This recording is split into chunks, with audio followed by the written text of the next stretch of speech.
We're going to reveal the winner of Baby Talk Magazine's 10th annual search for the nation's most adorable baby. Nearly 50,000 entries. Can you believe that? And Baby Talk and GMA chose the 8 semifinalists and flew those babies and their families to New York for a professional photo shoot in August. Now, all the babies were gorgeous, absolutely gorgeous, but there has to be one winner, and this morning you're going to meet that winner. But first, we've got to welcome Anna Connery, who's the editor-in-chief of Baby Talk Magazine. Hi, Anna, Sam. there's a hi. How are you? I'm good.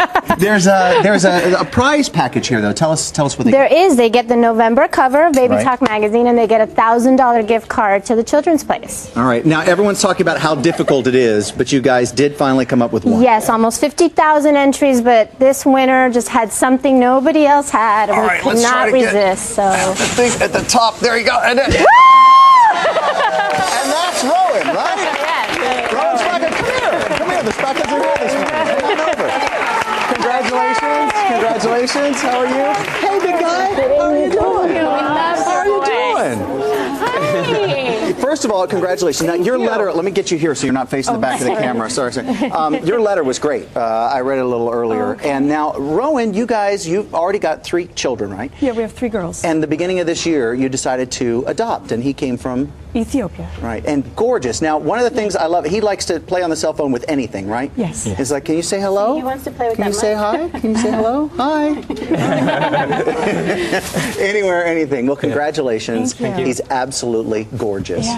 Yeah, we're very It's lucky. amazing. We're He very has a little blessed. personality like no other kid we saw. We absolutely loved him. Thank you so much for submitting his And now everybody's going to love him this morning. Hey, big guy, you're a superstar 30,000 now. children are adopted. But what happens if the child does not bond with the family?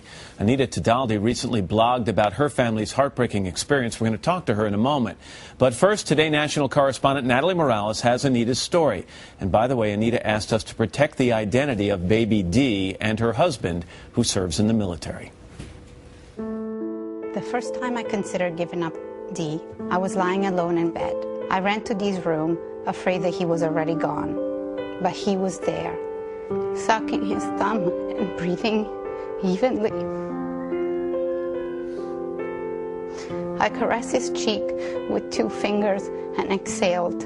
Tell me about the very first day you got that phone call and told you, we have a child. We were just overjoyed. We had pictures, and I remember I would look at the picture with my kids. As with any adoption, Anita and her family were thoroughly screened, and they went through counseling to help make Dee a part of their family. He had been found by the side of a road, but the doctor estimated he was younger than 1 year.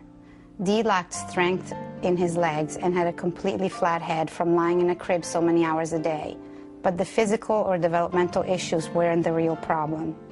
5 or 6 months after his arrival, I knew that Dee wasn't attaching. I tried very hard, maybe even harder than I would with my biological children, to find a connection, and I didn't feel that we were establishing that connection. After 18 months of trying to bond with Dee, Anita came to a heartbreaking realization. My thoughts and emotions were disjointed and came in waves. One moment I was determined to keep Dee because I loved him. An instant later, I realized that I wasn't the parent I know I could be, and that I should place Dee with a better family, with a better mother. She chose to terminate the adoption, and she began looking for his new family. I explained to him that he'd been joining his new family and that we loved him very much, that he had done nothing wrong. In our last moments together, I stared into his eyes and told him that I loved him and that I had tried to do my best. Do you feel like you failed him?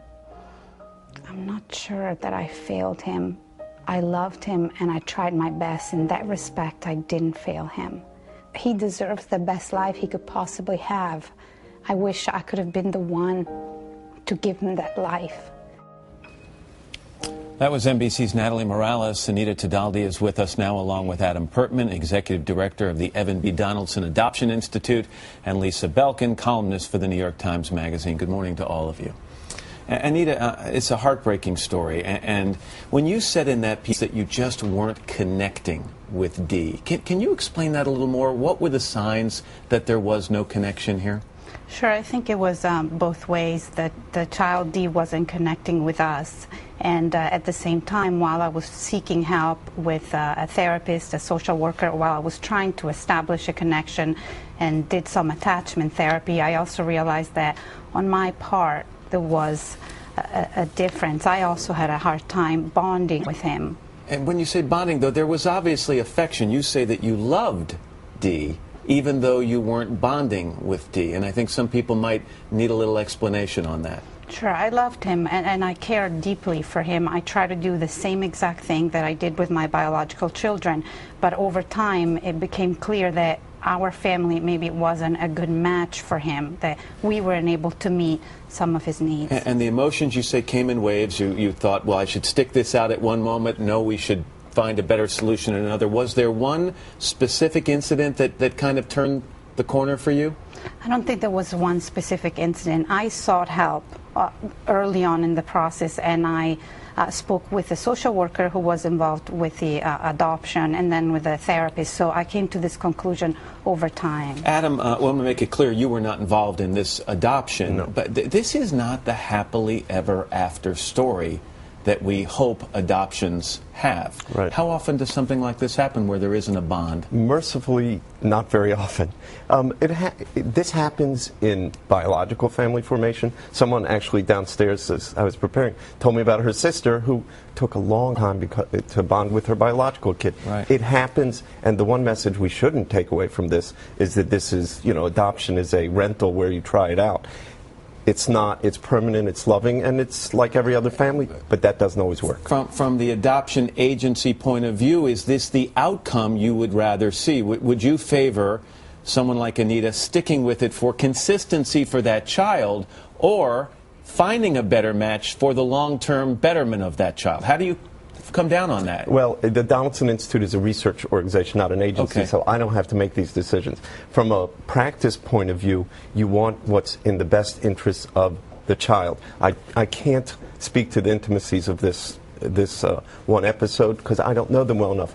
In general, you give it all you've got for as long as you can, and in most cases, people sometimes take years to bond with their kids, especially if they're from tough circumstances, but you cannot know in one case. Lisa, I know this story generated a lot of comment, and I want to be honest, not a lot of it, there was a lot of it that was not positive. Yeah. A lot of negative comments directed toward Anita. Were you surprised by that?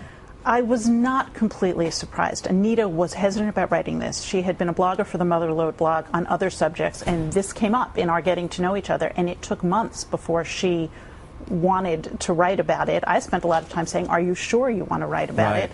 Because it's a hot topic. And the point was not to say, look, this happens all the time and to frighten people away.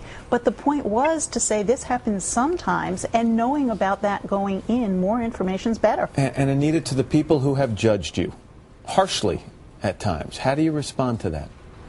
I think I would have done the same thing 2 years ago. In fact, I did do the same thing 2 years ago. In terms of judging? In Yeah. terms of judging, I wrote a column where I criticized somebody who had done the same thing. And so I understand where the criticism comes from, because of course this is not the outcome that anybody would hope for, but ultimately we had to do what was best for the child. And so I hoped it would have been us, but working with the support that we had, that was the conclusion we came to. And real quickly, how's baby D doing? You've checked He's in. doing well. He's doing well. Which I guess is the happy ending in all this, so even though it seems like a difficult path to get there. Anita, thanks very much. Adam, thank you. Lisa, thank you very much. We appreciate it. We want to know what you think about Anita's decision and this story in general. We'd like your comments. Log on to our website at todayshow.com to weigh in, and we'll be talking about that in a later program.